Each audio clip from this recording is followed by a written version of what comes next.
Chicago, welcome in to the Chicago Sports Podcast, presented by Goose Island, the official beer of CHGO. Find one of their Chicago locations at gooseisland.com/locations. I am Kevin Kaduk, head of content here at CHGO. We're here every Thursday. I'm always joined by Luke Stuckmeyer. Today, the man in the middle is none other than Mario Tirabassi.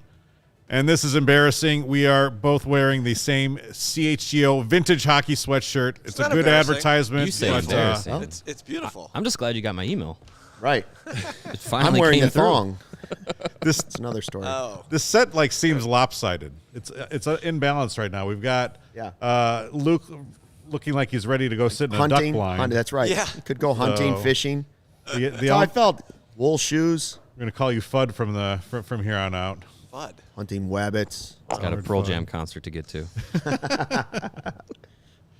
What's going on, guys? Not much. Not a whole lot. Just, I don't know about me. I look good. I like that, Lawrence. Yeah. That is I'm good. matching. Got the Jay CHG. was wearing this in the last show. It's Twins Day here at CHGO. Twins Days. If you're interested in our sweatshirt or Lawrence's hoodie, it's available at chgolocker.com. Go check that out. I don't know where you can get my shirt, to be honest with you. Well, we don't need to talk about Marshalls, Yeah. that. Yeah, probably Kohl's. TJ Maxx. I think no? Carson Perry Scott, do they exist anymore? Ah, nice. The Shout out to Carson Pierce. Zayers. Theirs. Lord There's- Taylor. Got a busy day at CHGO today. Io Dusunmu is going to be in shortly to be on the CHGO Bulls podcast at 5 o'clock, so make sure you tune into that. That's going to be fun. He's fresh back from the All-Star game in Utah. He was in the Rising Stars game. Yeah, that's pretty cool. Did pretty well, so it's going to be fun to talk to him. We've got a great show first for you. We're going to talk a little bit about hockey, which is why Mario is here. Talk about the approaching trade deadline, which is in 8 days, believe it or not. Yep. We're going to talk about Patrick Beverley coming back to play in Chicago, and we're going to talk about kind of our favorite Chicago athletes who have played for Chicago teams. Mm-hmm. And then lastly, we are going to get to Tim Anderson kind of stepping into it with his comments at NBC Sports. A little bit. Chicago's Chuck Garfien.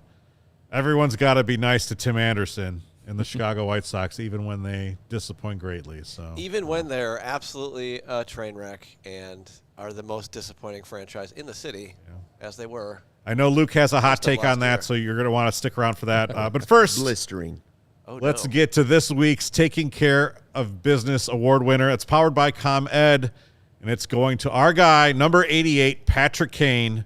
He has turned it on as of late. I listened to the CHGO Blackhawks show last night, and Mario, you guys had the stat. He had, 9 goals through the first? He had 9 goals through his first, I believe it was 49 games of this season, and he has 7 in his last 4 games. So pretty darn impressive, the run that he's been going on. Yeah, and Pretty good timing, too. Yes. perfect timing to timing. help his trade value, and not perfect timing to help the tank because the Hawks have won 4 in a row here, and it is what it is. But I think you made the comment, Mario, on the podcast. Like, it's of the last 3 years, this has been the most fun time just from a purely hockey watching standpoint. These last few games have been like, all right. Seeing Patrick Kane remind everybody that he is still Patrick Kane is a ton of fun to watch. Just as a fan, I know this whole season, even part of last season too, was we started talking about, okay, how do you dismantle this team? How do you rebuild all this stuff? Just to be able to watch the games and watch Patrick Kane play the way that he is, it's just vintage Patrick Kane games. And look, team can't go 0-82. Like, they're going to win some games. Like, it's inevitable. So if this is what it takes for him to ignite what seemed to be fizzling trade rumors surrounding him, to get the most out of him as the trade deadline approaches, then so be it. Like that's what you need to do to kind of maximize value on him if he wants to go anywhere, which it seems like he's playing like he does, but it's this whole waiting on his decision is definitely it's been a long time, so I'm hoping the decision happens. No rush soon. whatsoever. Yeah. I like the point you did make about like you're going to win some games, and I think the thing that gets lost in the fact is like lost in the whole thing is like either your ping pong ball is going to come up or it's not, and obviously you're going to have a better shot of that ping pong ball coming up, whatever. But there's still going to be like some divine intervention is going to have to happen for Connor Bedard to be a Chicago Blackhawk. Yeah, season, no matter what happens, you're going to need a little bit of luck. Yeah, because even the team with the worst record, best odds, it's still 25.5% to get the first overall pick. So 3 out of 4, spins of the wheel, it's likely that you're not gonna get the first overall pick. So there have been times where I'm upset that they win because I want them to have the best odds at landing Connor Bedard, but we do a spin the wheel, sim the lottery after every post game show. Just to see, like, okay, where could they land and everything. Yeah. And when they had the worst odds, when they had the second worst, third worst, whatever, like, it's just it's completely random. Like, there's no guarantee. So if they finish first, that means they're guaranteed either the first, second, or third pick, which is a great consolation in this year's draft. But I do tend to like to remind people, especially with Patrick Kane being such a focal point this year, and recently, that the way they got Patrick Kane was they finished 5th worst and then won the lottery from that position and drafted Patrick Kane. So you don't necessarily have to be the worst team to get the top pick. So. Nikola in the chat has something I hadn't really thought about Tesla. before. Is this the famous scientist, Nikola from Tesla? the beyond? I just don't know if it's is it realistic? I don't know how realistic it is in hockey. He's talking about you should trade Kane, but have a conversation with Kane saying, we're going to trade you. We're going to rebuild the system with some of the picks that you get, and then we'll re-sign you to a deal in the offseason. Yeah. It's floated a lot, though. Has that ever happened? Chapman went back to the Yankees. Yeah. But, I mean, Yeah. it doesn't happen very often. That was because the Yankees had the biggest checkbook, right? I mean, Yeah. Yeah, I mean, there's definitely that option. I don't think that is something that happens very often across all sports, but especially in hockey. The last one that I can really remember where it really, like, that happened and it paid off for the player was when the Blackhawks acquired Antoine Vermette from the Coyotes in 2015. Like, he came to the team, won the Stanley Cup, and then went back to the Coyotes the next summer. I think with Patrick Kane, I was apparently proved wrong very quickly. You both had examples right there. But it's like that's few and far between that actually happens.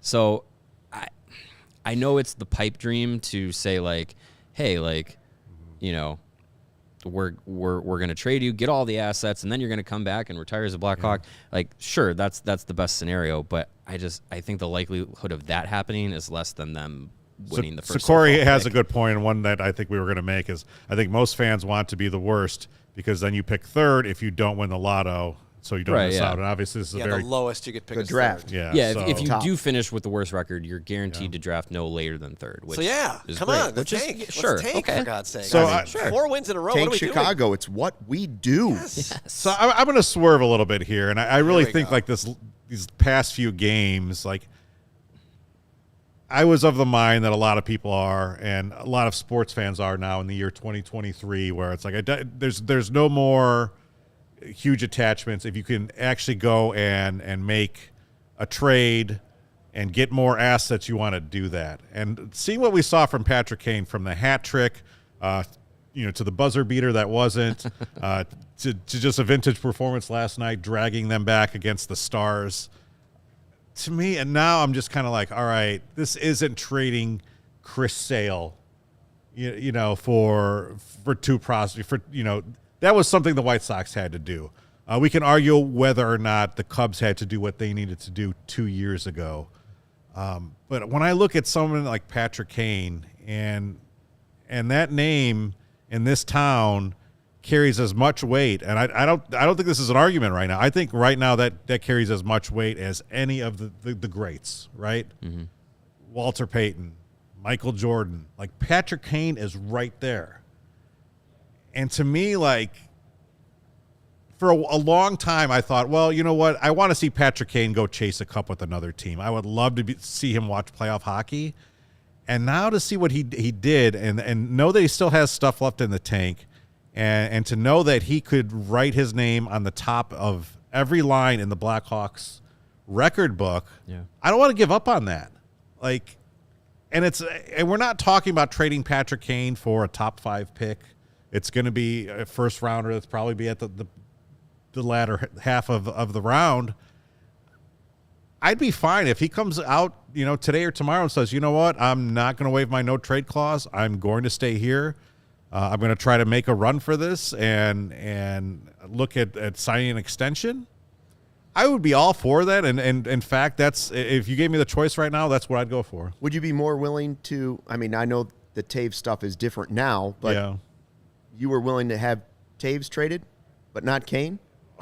Well, I think that's a different story, but isn't he just as much as when you say Taves names, like you can't say right one there. Without the other. Right. I mean, I obviously we've taken him out of this argument because of his medical condition, right? So going into this, like, we're focusing on Kane, but I do agree. Like I think I do feel that same way about Taves. Like, do you really want to see this dude in a sweater that is not Chicago's? I mean, it would be super weird to see either of them play in a different jersey. I think my belief, and it's not based off of any information that I have, it's just a feeling I have, is that the way Patrick Kane has been playing recently is because he's probably made the decision of what he wants to do. He just hasn't told anybody, maybe his family, but he just hasn't told anybody. So that weight of constantly having to figure out what he wants to do with this decision. Do I want to stay in Chicago? Do I want to, cup chase? Do I want to uproot my family and move to New York or wherever? Do I want to just stay here? Do I want to retire as a Blackhawk, chase the record books?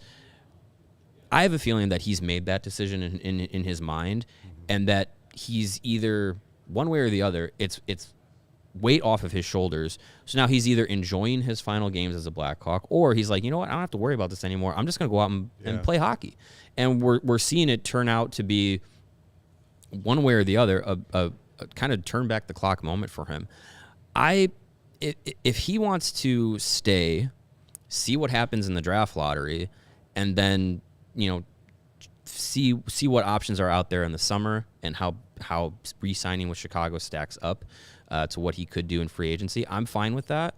But I think with both of them, what they would need to do, if either of them wanted to re-sign with Chicago, and if both of them wanted to, they would have to kind of understand that moving forward, you're going to have to eventually hand over the locker room to the next era.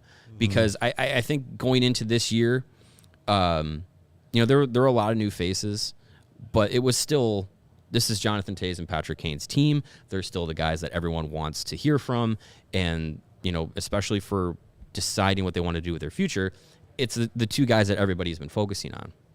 So I think if they both weren't traded and both were open to coming back and re-signing with the team, they would have to understand, like, you're still Patrick Kane, you're still Jonathan Toews, you're Chicago all-timers, numbers are going to the rafters, but eventually your roles with the team will start to kind of fall back as the next crop of players come in. The young guys start to develop. You're going to be more mentors than you are first-line center, first-line winger. Let me ask you this. Is there a scenario, though, where Jonathan Toews retires due to health reasons, and that C goes to Patrick Kane, and Patrick Kane is the figurehead and the leader of this rebuilding effort? And does this rebuilding effort get a lot more interesting with?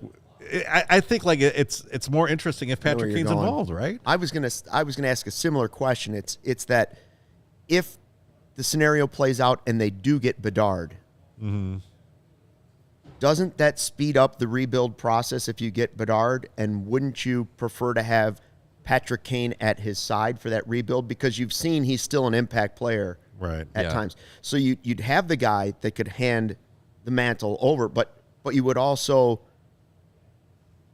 if you're trying to get there faster, a guy like Patrick Kane on your roster is going to get you there faster in the rebuild. Obviously, you need all the young guys that you've drafted and are acquiring to start to develop. But if you have Bedard, doesn't it sort of make sense to maybe have that Kane figure around? Yeah, I think as far as having someone like Patrick Kane to play with Connor Bedard, I think that those two play. We talked with Cam Robinson, who is the director of video scouting with Elite Prospects, and he made the comparison of Connor Bedard to he is Patrick Kane as an NHL comparable with Austin Matthews' shooting ability, which is a hybrid that just blows your mind. So if you could have those two guys play together, that is like, having a clone of Patrick Kane when he was 18 come back and play with his current day self, which would be incredible. And yeah, I think Bedard having someone like Kane, who I'm sure he in his young days grew up idolizing and molding his game after, I think that would be really a really cool aspect to have. As far as, and to the point too, Bedard, if he lands with the Blackhawks, that is putting your foot down to the floor on the rebuild. Like that is accelerating it as much as you can hope for in this short-term window. It's too bad that can't happen before the trade deadline. That would be nice. Yeah. Right? Like, I mean, that would make their decision a whole lot easier. If you knew you were getting Bedard, you could look at it and go, well, we don't need to trade a couple of these guys. Absolutely. Yeah. But because it's the reverse way, you're kind of left going, they don't usually do draft letters in the middle of the season. I just think at the end of the day, the success of the rebuild is not dependent on what you're getting back from Patrick Kane. We already saw with yesterday's trade, there's other ways to acquire draft capital and hit on one of those guys. I mean, they got a second and a fourth rounder for just taking on a bad contract yesterday. But do you regret it if you don't get one of the top 3 picks? Even if you don't get Bedard, if you get 2 or 3 in the draft, let's say you slide out of that group and now you have Kane around, then do you regret it? I think what clouds a lot of people's perception is and we're probably guilty of it too on the CHGO Blackhawks show, is getting so entrenched in Connor Bedard, forgetting that also Adam Fantilli and Leo Carlsson and Matvei Michkov, the 2, 3, 4 behind him, are also guys that, like, you put them on any team and they're going to make a huge difference in the franchise. The term generational gets thrown around too much. Bedard is, Fantilli is close, but those guys are all like cornerstones to changing a franchise. So I think what Kyle Davidson has done as general manager since he's been put in the interim and then given the full-time job, I have full faith in how he's overseen the rebuilding process, because what he's done to acquire draft picks, the guys that he's brought in with those draft picks, they were unpopular moves. Nobody liked trading Alex DeBrincat, me personally. No one liked, giving up on Kirby Dach very early. But you got Frank Nazar with that Kirby Dach trade. You got Kevin Korchinski with the Alex DeBrincat trade. You had the 2022 draft class pretty much on its own, and the way that those players, those young guys, are already kind of going through their developmental process, that draft class on its own changed the Blackhawks prospect system from it was ranked 25th by The Athletic this time last year. It is now 5th in the NHL. Let's go. That is a 20, and then that's without even having any of the picks happen in the 2023 draft, which is being called one of the more historically deep first round, second round draft classes that the NHL has seen in a long time. So there's a lot besides Connor Bedard that could come together for the Blackhawks. And I mean, we could be talking about in the next 2, 3, 4 seasons, a team that is legitimate playoff contenders, division contenders, a team that could, make a run at a Stanley Cup in a handful of years without having to do with Connor Bedard. If you have him, it's great. It's probably a lot easier to do, a lot easier to see. But I think there's a lot around this team that's already happened that has put the rebuild on a great starting point. You got to like it, and look at what Richardson has done this year. Just coaching a team that's not supposed to win, and having a team that competes. It looks like they have the right guy in charge. He's too good of a coach. Too good of a coach. They're not thinking correctly. I don't think he's going to be Rick Renneria. I guess I don't know, but no, I think they really got the right guy to navigate through this time frame for sure. So put a pin in this conversation. Corey in the comments says, I don't think Kane would get the C if that scenario that I laid out happened. Oh, yeah. What do you think? I think it makes sense if you want to say, like, if Taze is gone and Kane is still around, it does make sense to be like, well, he's now the leader of the team. You pass it from one guy to the other. Mm-hmm. I don't think Jonathan Taze would be salty at all if he had to, if he retired and then said, like, oh, okay, now I'm passing along the leadership responsibilities to my best buddy who's going to also retire as a Blackhawk or whatever. I don't think that would be a problem at all. Yeah, Corey says they would go with multiple A's instead of giving Kane the C. I can't see a scenario where he says, look, I'm going to stay here. I'm going to devote myself to the Blackhawks franchise, and help along. And then they say, well, sorry, you keep the A. Yeah. I can't see that. He could make the decision to say, like, look, I don't want to be the captain per se. And I don't think he's a guy that's ever had to be that leader. I mean, he's obviously the cup run years. There were half a dozen guys who could all be captains of a team, but I don't think he necessarily needs to have that to have the leadership role and impact that he could have. I wouldn't be surprised if, even with Kane's around, if Jonathan Taze wasn't, that they did wait to have like the next era of captain come through. Bedard. Maybe it's Connor Bedard. Yeah. It'd be interesting. All those people who own Kane jerseys would have to go out and find a C and put it on. And I bought one last year. I don't know if it's still on the set somewhere. I bought one last year for $2. C? Yeah, for some prop comedy. So yeah, that's fine. I wonder how many people have put the A on there. Kane, did you? I did. I did a couple of years ago. Yeah. Awesome. It didn't go well because it was a DIY job, and I bought one of the I washed it a few times, and it got all warped, so the A is like all scrunched up. Yeah, I bought one of the 2010 cup patches for my authentic, expensive Taves jerseys. Yeah. And I've never put it on for that exact because I'm just like, I'm going to screw this thing up, and this jersey costs $300, and you just can never wash it. That's all. That's true. That's the lesson. Just what is that? There it is. Yeah. Should I wear this around? Put it on the $1.99 at your local hockey shop. All right. Chicago, you've already got the best coverage for your favorite teams, so get fitted out in the best sports gear around. Foco has you covered from Soldier Field to the living room, north or south side, with hoodies, slippers, signs, bobbleheads, and everything in between. Get decked out like DeMar with apparel from the leader in sports merch and collectibles. Foco, looking for the perfect gift for the football fan in your life? Foco has you covered with hoodies to fight that Lake Michigan breeze. By the way, Foco, that's where I got this Kane and Taves bobblehead here. Oh, that's pretty nice. Beautiful. Yeah, they've got, when the Hawks were churning out Stanley Cups, they were churning out awesome, like the best bobbleheads you could buy. I've got like Duncan Keith Conn Smythe one. Yeah, it's awesome. I mean, it costs like $80. Other than worth the it. fact that we broke. Other than the fact that you did Taves' break leg. it. We did not do anything. Jonathan Taze himself Just fell over. fell over on the weight of his own ego last season. Ouch. Anyway, check out I Foco. taped him up. Yeah, it's great. He's back out there. Check out Foco.com or click the link in the description below. For all non-presale items, you can use the promo code CHGO and get 10% off. Might want to root around and see if something like this is still available. That's right. While time lasts. Game Time, the hottest new ticketing site that makes it easier than ever to score the best deals on tickets to sports, concerts, and shows.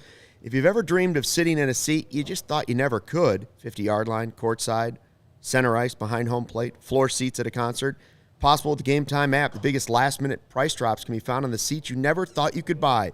You won't find a better deal this season on upcoming Cubs and White Sox tickets created by the fans for the fans, guaranteeing the lowest price. If you love CHGO, you're going to love Game Time. The best way to support us right now is by buying your tickets through the link in the description. Join over 15 million people who have downloaded the Game Time app. I know one Kevin Kaduk is going to a concert at Wrigley Field potentially. Ooh. If you want to join me, you can use Game Time. I got the tickets to the Cubs. Bruce Springsteen, Hey. Friday, August 11th. Looking you forward go. to it. Luke, I know you're a huge Springsteen fan, so we'll fire up Game Time. We'll meet up at Murphy's Bleachers before.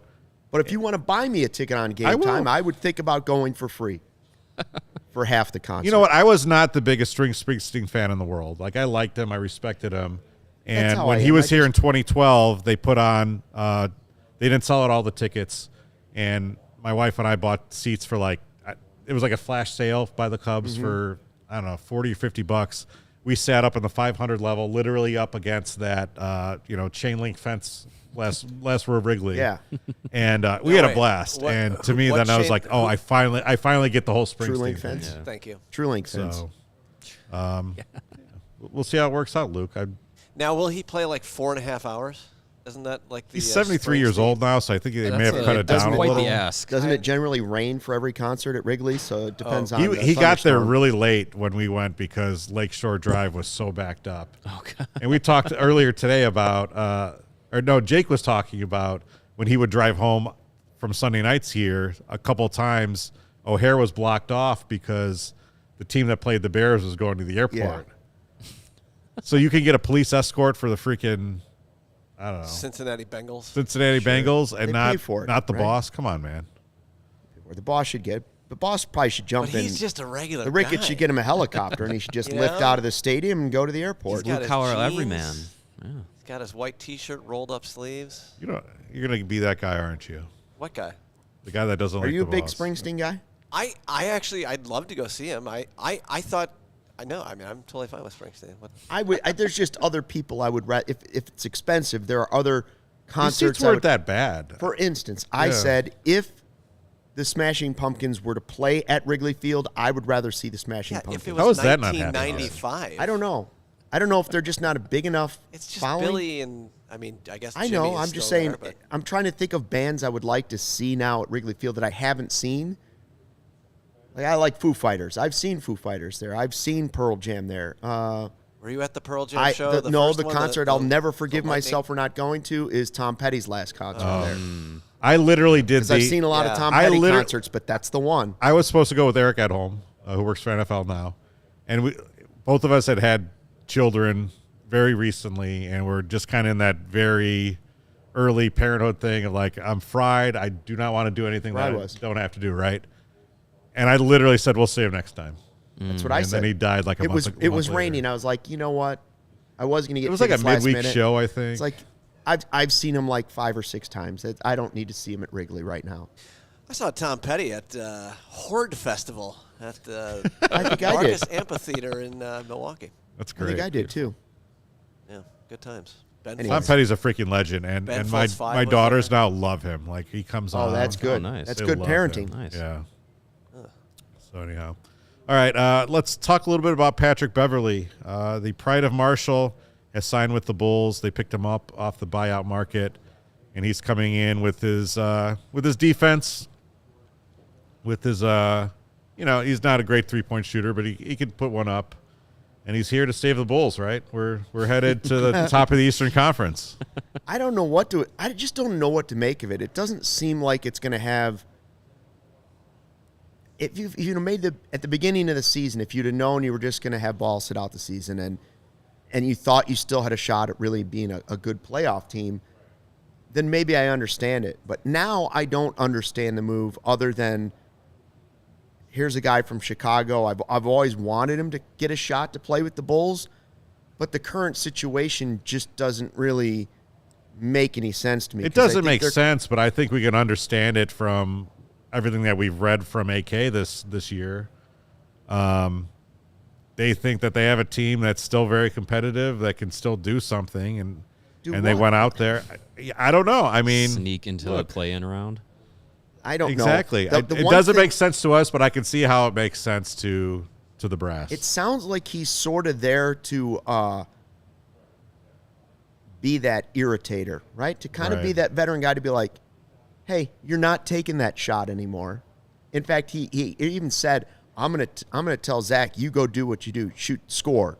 First of all, I don't know if that's the advice we need at the moment, but you had to bring in a guy to tell your $210 million player what to do at the end of the game. That's alarming to me. Like Not great. there's a lot of alarms going off, and don't get me wrong. Like I said, I wish Patrick Beverley was on this team a couple years ago. Yeah, I mean, this is still the same organization that brought in Dwayne Wade and thought that was going to that's what it's similar to. Get them over the last hump. 20 years have been just kind of like a day late and a dollar short for the Bulls in terms of a lot of these players like Dwayne Wade or John Rondo. Yeah. Like, that's kind of how it's happened.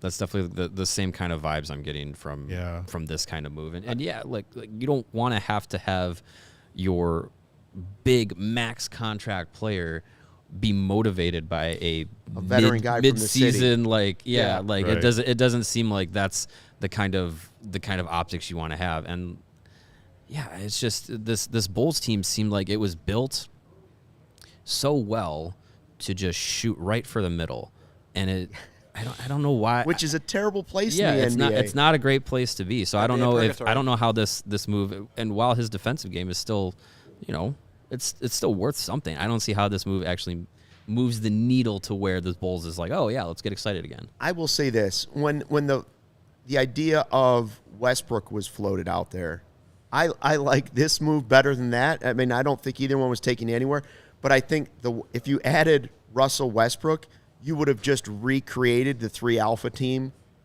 with Jimmy, D Wade, and Rondo, where everybody would have been fighting for the ball. They'd have been fighting in the showers.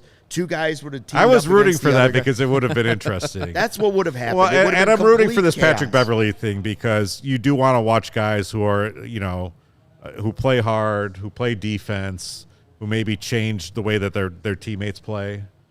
And there's not a lot of time left in this Bulls season. We haven't gotten a lot of joy out of it. We haven't had a lot of joy out of this Bulls team since Lonzo Ball went down, and he was ruled out this week for the entire, officially ruled out, Shut down. So I don't know. But yeah, like you said, Patrick Beverley was a guy you followed his NBA career to this date, and you're like, oh, there's the Chicago kid doing Chicago things for non-Chicago teams, and that sucks. So from that aspect, I'm glad that he's finally here, and we're kind of getting that. And I love Russell Westbrook too. Like, he's been one of my favorite NBA players the last decade and a half. So I would have liked to see him here too. Yeah. But I want to talk about Chicagoans who played for Chicago teams. All right. Here we go. Guys that have played for Chicago that Derrick are from Rose. here. I mean, D. Rose is number one and Derrick can't Rose be has topped. got it. He's the be all end all, right? Gennaro Pargo. Well, I don't know. Dick Butkus is. Okay. Gennaro Pargo. Kendall Gill. Bulls. Gennaro From Pargo, Chicago. you said before. Gennaro Pargo, yeah, for sure. So obviously the Bulls have the most, right? Little number Oh, yeah. 13. Derrick Rose, Io, Kendall Gill, Johnny Red Kerr, Dwayne Wade. Hawks have had a few. Eddie Olczyk, Chris Chelios. Ryan Hartman. Is he a Chicago guy? So Well, I didn't really write down suburban kids. Vinny It depends Hinostroza, was he a on what Chicago you guy? count as Yeah, Chicago. like Nick Schmaltz, that Hinostroza, Ryan Hartman thing. John Hayden. Chicagoland area. Yeah, in the Yeah, forgot him. yeah. So if you being, look up being Chi- from Illinois for hockey means Darling? you're from Does Chicago. Darling count in there, right? Sure, if Scott Lamont Darling. is Chicago, Yes, sure. yeah. Chicago Chicago land. area. Yeah. All right. Well, Well, if you open it at that, then like the CHGOLND. basketball thing gets even wider. I Oh, don't- yeah. yeah. I don't know. A lot I of see them in 6 years, the Bulls adding Jalen Brunson to the roster. But it's too late. Yes. Cannot wait. What's surprising is the Cubs and White Sox don't actually have that many native Chicago. So for the Cubs, it's Phil Cavarretta, who went to Lane Tech, Okay. and is a Oh, of Cubs course. legend. Yeah, Phil Cavarretta. You know Phil Cavarretta. Yeah, obviously. Yeah. You got his jersey, It's don't not you? it's not a nobody. I've never heard of Phil Cavaretta. You've not, He sounds like a guy. I'd meet Never at heard the Binny's. name? your name is Lawrence Benedetto, and you've Hey, never heard yo. of Phil Cavaretta. That sounds like a good What guy. about Dave King Kong Kingman? Well, yeah, of course. Arlington Prospect Heights. High School. Yeah. The White Sox, Ed Farmer, St. Rita good. product. You may have mentioned it more than a few times on the radio. I've heard that before. God bless Ed. I miss that guy. Bears, Dick Butkus, Chris Zorich. See, Zorich. Zorich. Butkus and D Rose are in the same conversation. Yeah. I think so. I But think it's Butkus them. was- And, Yeah. well, it just was a different sport back then, but Right. that's That's the Mount Rushmore. That's two heads on the Mount Rushmore for sure. Yeah, and I think that's I can appreciate the Dick Butkus legacy with the Bears, but for me, my generation is like Derrick Rose was, I mean, the probably the biggest what if in almost all of sports, but at least all of Chicago sports. Of like, if he had been healthy, he probably would have been a Bull for life, and probably would have won multiple MVP awards. Brought a championship to Chicago with the Bulls. I would be surprised if he didn't. So that for me, that's why I say like Derrick Rose is like the Chicago athlete to play in the city, and put his face on the franchise, put the city, on the not on the map, but basically be the face of the city on that team, in that league, and do what he did was incredible. Face of a neighborhood. He represented a side of town that needed representation, like needed something to look up to, right? Like he was what everybody looked up to in that neighborhood. Yeah. Well, we will probably never see another story like that ever again in Chicago. It's hard to think. Yeah, I mean, It's tough. I mean, you just don't know what players are. Before Derrick Rose was in high school, I Ed guess Howard, baby. Let's go. Ed Howard, there we Maybe. go. There you Ed go. Howard. Ed Howard, that's a great thott. Gotta be get there. there. With 3 years Could be from now, fun. maybe. If he became a Cubs superstar and He's back. He was on at, Jackie he's Robinson in, West. He's been at Sloan Park, coming off hip surgery though. Do you guys think Chelios is not on that Rushmore? He is. He's a third name. I mean, I guess for if we're sure. saying Rushmore, it has to be 4. But do you think Chelios Okay, is so on that that's same 3. level as Butkus and Rose? If there have to be 4, is he in the top 4? Yeah, probably. And then Eddie O's the other one. I bet. Yeah, probably. Yeah, I wouldn't argue with that with that either. It's just funny how much Olczyk means to the Blackhawks and how little of his career actually was with the Blackhawks. Yeah. But it's everything afterwards. With the broadcasting legacy, I think that's such a huge part of it. And with Chelios, it's just like I think a lot of the animosity from the fan base has been smoothed over the years. Right. So I think if you would ask people maybe 10 years ago about it, there'd be a little bit more salt on Mario, I don't even know it, if you were but alive when that trade happened. I was alive. devastated. The I was Chelios trade? alive. Yeah, I think that's what broke me as a Hawks fan back then. Yeah. It's Roenick for me. Was Roenick first and then Chelios? Yep. Yeah. Roenick, I was super upset about, but then the Chelios thing happened, and it went to Detroit, and I was so mad. And where was Belfour in that lineage? He would have been before He was that, right? was he gone in 98? He was the last to go? No, because wasn't Chelios traded in 99? Roenick was Yes. 96. When did Jamnoff go? I believe it was 99 because I remember writing an article for the Columbia College there you Chronicle. Oh, and well, lot about dee how angry da. I Yeah, because was. Roenick was after the 96 season, 95, 96. Frickin' Jamnov. And then I think Belfour and Chelios were still there, and then I think Chelios was last. I think so. Was the last Yeah. of those 3 to go. Oh, man. Steven with the shout out to Greg Luzinski. Oh, Love Greg Notre Luzinski. Dame and Niles grad with the Pale Hose. I didn't know that Luzinski was from here. Ron Kittle, you mentioned. mean, before the Ron show, Kittle yeah. from Gary. Greg Luzinski, of course Oh. he's from somewhere around Chicago. That name. Come on. Dan Plesac is from Crown Point and was Yes. born in Gary. Yeah. Did suit up for the Cubs. And did give up a triple to Michael Jordan. By the way, there is a Right? there is a Bulls homecoming out there that's probably going to happen. Anthony Davis. Anthony it's Davis, and- yeah. probably going to happen. That's I the mean, good they- late they- one, they- too. they His may- final Yeah. season in the Yeah, NBA. They right, may yeah. wheel that Anthony guy Davis out and Jalen Brunson. to the half circle with in a wheelchair, but Yeah, Anthony Davis right. will be a Bull at some point. Jabari when it's- Parker. Yes, Jabari Parker. Yeah. Eddie Curry. Wait, was he a Chicagoan? Eddie Curry. Yeah, Oh, I'd, that's suburban. kid. Absolutely. Candace Parker as well, right? Candace Parker. Suburban kid. Maybe Sure. maybe she makes the Mount Rushmore. For what? Well, I one. I was season? limiting it to Won a title. Chicago. Won You a you guys title. expanded this whole thing. You're like, we got to get Vinny Hinostroza in here, the pride of Bartlett. I mean, honestly, like Lawrence said Scott Darling. I was like, Lamont's like a 3-hour drive from here. Oh, well. I was number one Jason on Kipnis, newly retired. Kipnis, there you go. I was number one on the page of famous people of from Bartlett until Vinny Hinestroza came along. You wait till John Wikipedia. Shire is coaching the Bulls in 10 years. Now we're talking about John Shire. Jeez. I know what happened. Off the rails. Chris Collins. And Carm's not even on set. What's going on here? All right, I want to talk a little bit about DraftKings. I want to talk about Luke making some money off of DraftKings. Ooh, did I? Collected my check. How did your Super Bowl bets go, Luke? They did. I did very well. I was smart enough to be one of the new customers. I waited to sign up for the app. I thought there's going to be some deals coming up. And then we started doing the ad reads for the sign up, place a $5 bet, get your $200 in free bonus bets, which they break into $25 bets. Parlayed it into $600. Hey, Awesome. There you go. It's wild. Well, Don't even know what I'm doing. Nothing wrong with that. Yeah. our listeners can download that app now. Sign up with the code CHGO. New customers can bet $5 and get $200 in bonus bets instantly. Only at DraftKings Sportsbook, an official sports betting partner of the NBA with code CHGO. Minimum age and eligibility restrictions apply. See those show notes for details.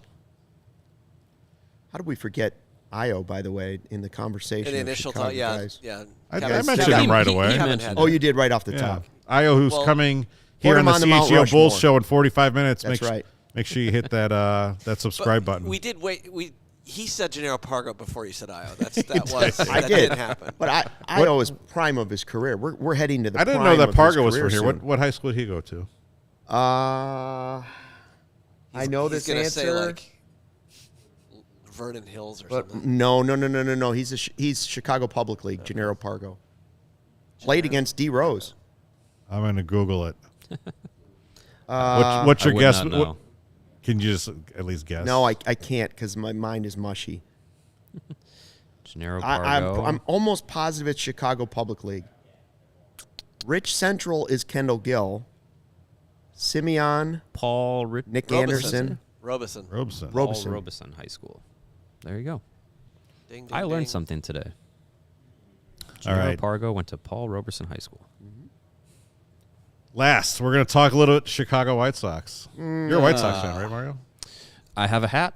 You have a hat. That's a White Sox hat. I know you're a guy who's like one of those guys that's like I just want You love hockey I and, just like, want that's- Chicago baseball to be fun for the city. That's what I hope for every summer.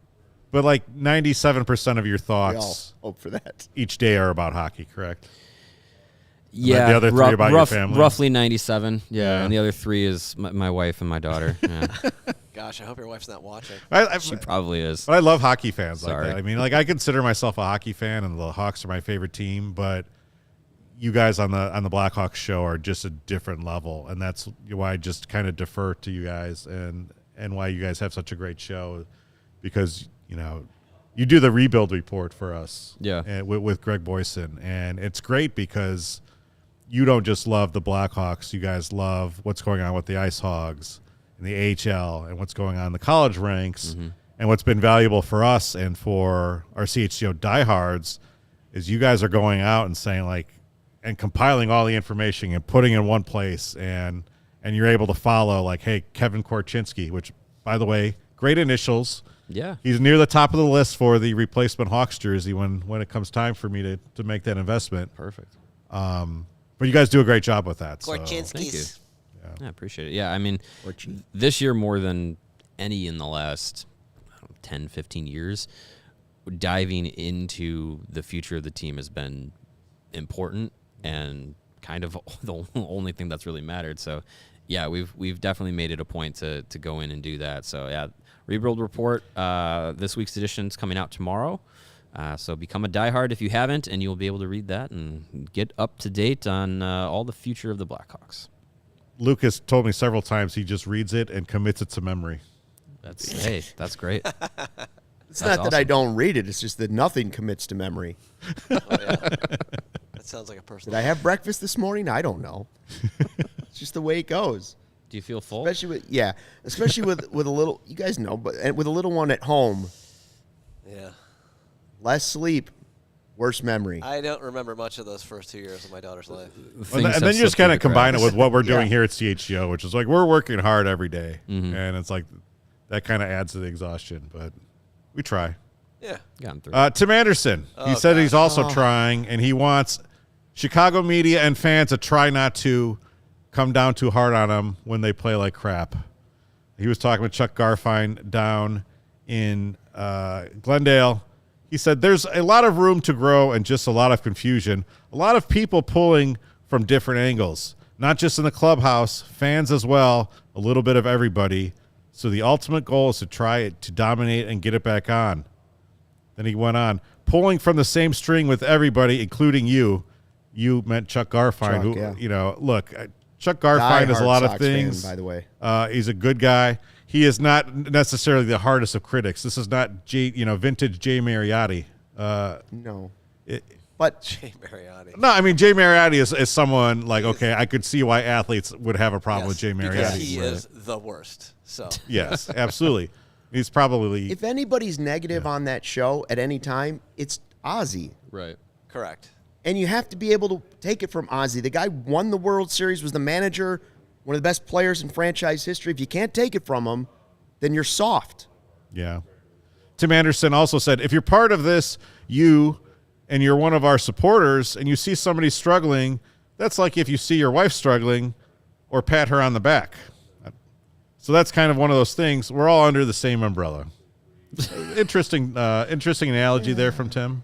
It's quite the thought process. Yeah. Look, you made the point, Luke, today that like if one of your athletes is resorting to this, things are not going well with your team. That's how you know your And team's bad. That's 100%. When the players start complaining about fans or media, even if it's just a tiny little piece of a podcast interview or a TV interview, that's how you know your team stinks right now. That's how you know things are like, when we have to discuss all this, here's the deal. Will this impact the White Sox season? No, it's not going to impact Tim Anderson's season. If Tim Anderson hits 5 home runs the first week, nobody's going to talk about this the rest of the year. I mean, if it's 5 homers in the first month, I don't think. But if that's already in his head, I'm just saying it was a dumb comment. And the first word he did before he went to the media, he says, fans included. Don't ever blame the fans for anything. It's a slippery slope that you don't want to go. What positive thing he wants the fans to be positive, right? Going into the season. I understand that. Everybody wants a positive feel.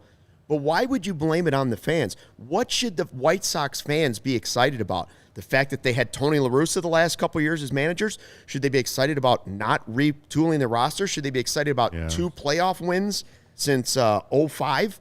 Tim Anderson, he was Yeah. I mean, It was just a dumb comment. He had the injury bug last year, right? He only played 89 games. I understand he's probably frustrated, maybe thinking, hey, this wasn't my fault that I've had injury problems. I'm trying the best I can. But again, you cannot go at the fans. Going at the media is a bad look. Chuck Garfien is someone who's respected and liked by a lot of White Sox fans. Love You just Chuck. can't do it. Chuck's the best. They call him Right. our Chuck. Yeah. So Yeah. But this, Do you they know what ever it call him reminds me Crowd? of exactly? Almost to the T. It's they've turned into the 05 Cubs. Or the 04 Cubs. 04 Cubs, excuse me, right? Kent Merker's calling up during the game to try and get Steve Stone fired. Jay Seria That's- just brought that up in the Right, chat. that's exactly what it is. But the problem is that was at the end of the season. That's when frustrations were high. Yeah. You're letting this carry over to the next year? Not great. What again, were they supposed setting to the tone in Clevenger? spring They're supposed to be training. excited about Clevenger? Yeah, seriously. I mean, Luke, everything has been a dark cloud over the team. Yeah. Then this goes on top of it. You're not helping your team, I'll tell you that. And the White Sox are a fan base that they stick that's with true, too. They stick with the team no matter what's going on, and there's Till a you sense blame of 'em. yeah. If you're going after as a White Sox player, if you're going after the White Sox fan base for not being with you, like that's I feel like that's really missing the mark, because the fan base is sticking with the team, even though, like you said, Luke, they have not been given a lot to be excited about, to cheer for. This was a team that 2-3 years ago we were talking about being revolutionizing baseball and being the next team that's going to come up and be this young, exciting team with all this swagger. Look at all these gold chains and all these guys, like all this stuff, and then they completely fell short of those expectations, and now it's just like, well, now what do you have to show for it? The fan base is still there. They're still dedicated to seeing this team succeed and be that team, but they haven't been given it on the field. So now it's up to Tim Anderson to actually back that up, give them something to cheer for. Right. But Luke, you made the point while we were eating lunch, and you said you would have thought about trading Tim Anderson in the offseason. I have multiple things to do here. Number one, I said on this podcast last year, they need to make a bold move. My bold move would have been to trade Tim Anderson in the offseason. Not because I don't think he's a good player, not because he made a stupid comment this week, but because everybody was paying big for shortstops. Yeah. And the ones that couldn't get the ones that couldn't get Correa would have killed for Tim Anderson. And would have restarted a different type of rebuild, but you wouldn't have had to tear it down like the Cubs did. Sure, you would have given a little bit more focused. Yeah. It could have been way more focused. You could have gotten a boatload for Tim Anderson because some team would have looked at it and said, it's a small injury. Yeah. He's not that guy, but you know what? He's every bit as good as Dansby Swanson and this guy and this guy. Here's how I'm going to test whether or not White Sox fans are indeed truly mad at Tim Anderson beyond the point of repair. We'll see if this gets any reaction. Tim Anderson, if we are talking about last season, basing our expectations for this year on last season, you are currently the third best shortstop in Chicago. Wow. Now, if Sox fans want to come after me about that, I think they might. You tell me that his numbers are better than Dansby Swanson or Nico Horner last year. Well, he was hurt. I'm just saying, we're going to test if Sox fans are truly mad. Now, if they want to jump to Tim Anderson's defense, they're going to be all over you. The guy who just blamed them for everything that went wrong last year, then we'll see that Sox fans are indeed loyal all the way to the bitter end with Tim Anderson. But if they are truly mad at him, if they are bitter and angry at Tim Anderson beyond repair, then they will watch this and they will look at it and go, you know what, he's right. Nico Horner did have a better season last year, and so did Dansby Swanson. You can't argue from the number. Yeah, right. I'm not saying he couldn't be better this year than both of them. I'm just saying Tim Anderson is if he comes back healthy, he is still capable of winning a batting title. He's still capable of being an absolute disruptor at the top of that lineup with that power, starting off games 1-0, putting it over the fence. That's right. So, again, if he really wants to kind of come back from this, and I don't think this is going to be a lasting storyline. I love the player. I just want to see exactly how mad they are at Tim Anderson. Yeah. Are you really so angry that you're willing to accept what I just said? Well, I'm going to say this. Cody and I just realized why Luke is saying these things. Why? That's because CHO White Sox is happening in another stream right now, so all the White Sox fans are watching. No White Sox fans are here. He's not getting blown up in the chat right now, but I'm smart. I may just have to clip this off and tell me.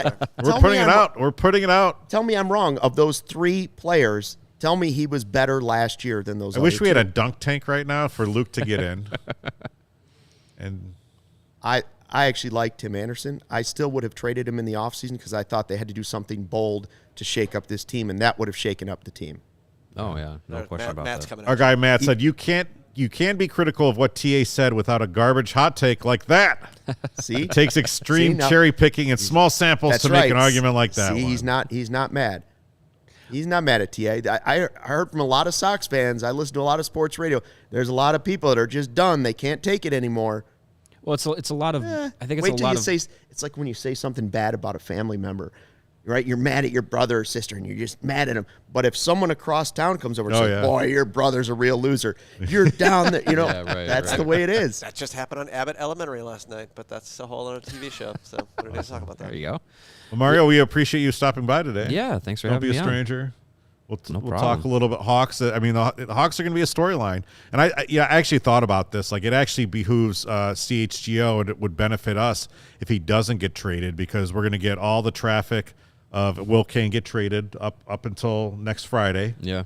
And then if he doesn't get traded, then it's like, why didn't he get traded? So we get traffic from there. Yeah. And then it's, hey, this is, Kane and Taves' last game at the United Center. Yeah. Whenever that happens. The send-off will be very interesting to see. And then it's like, will Kane resign? Right. Or where's Kane going to go? They already had like 700 people watching a show live. Yeah. And then if he doesn't sign, hey, it's Kane's first game at the United Center. Like, it's going to be huge. That'll be an forgot to interesting mention experience. the Connor Bedard lottery night. That's like That the will one be thing the night. Yes. Well, I was just talking about from a Kane No, perspective, but we need yes. Connor Bedard. The CHGO Blackhawks, they are taking over the world, so make sure you subscribe to that podcast. Leave them a good review. Leave us a good review. Hit that like button. Join us next Thursday. I think we'll probably be back at 3 o'clock next week. Don't look we'll at me. see. I'll be in Indianapolis at the Oh, yeah. Combine. Good Sorry. luck. Oh, fun. Have fun. Nice. Have fun in Heyo. Indianapolis. Hoosier. Let us know your 40 time. Living that I-65 life. Slow. God. Best of luck, Lawrence. Enjoy St. Elmo's and everything else that comes with Indianapolis. The Eagle Fried Chicken. Check that out. Will I get to any of these things? From what it sounds like, I might not. You may be working all the time. All right. Thanks for joining us, everyone. We'll see you next Thursday.